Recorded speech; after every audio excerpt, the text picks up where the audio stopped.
Welcome to Kenton's videos. Enjoy the video. You start by updating Snapchat and confirming notifications are allowed.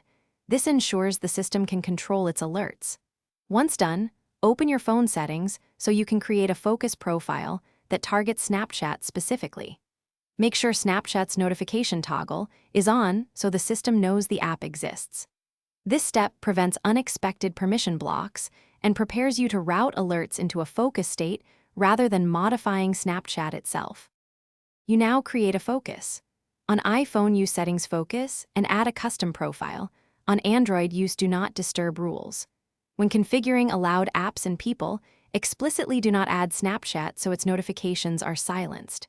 Once you set allowed interruptions and a schedule, your phone will suppress Snapchat alerts during that window.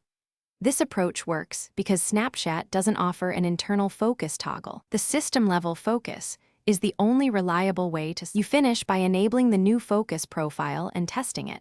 Ask a friend to send a snap or message and watch for alerts. If notifications still come through, make sure Snapchat is not listed in allowed apps, then restart your phone. Also check battery saver or notification optimization settings because those can interfere with focus rules. If problems persist, temporarily disable app notification settings and re-enable them so the system re-registers Snapchat under your focus.